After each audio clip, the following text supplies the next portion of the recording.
Senator JV, napag-usapan ba with LTO, paano yung refund? Kasi po, sa pagpaparehistro mo, nagbabayad ka ng dobleng plaka.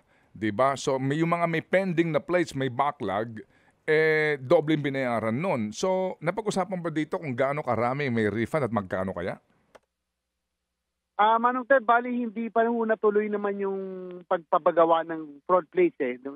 Nung una po nagpagawa ng decals pero ito'y na-suspend din naman, Mm. hindi naman natuloy. Mhm. Ang usual na ang ini-issue po nila sayang nga po itong RFID na no. Oo. Kaya lang nagsabi sila na nagkakaproblema sila sa pag-link with and Database. enough na po daw yung information Oo. doon po sa place na pwede na po ito i-verify. So yung RFID lang ang na-issue, this is 120 pesos po yun. Okay. Ang cost po nun. So, Oo. yun po ang ano. Wala na po yung plaka. Paano tayo? Opo. Sige. So, pero sa RFID, yung isa sticker, paano yung refund? Napag-usapan po ito, Senator? Hindi na cover kahapon. Pwede siguro pero maaari pwede sa IRR na lang po yun kung Opo. magkakaroon po na refund.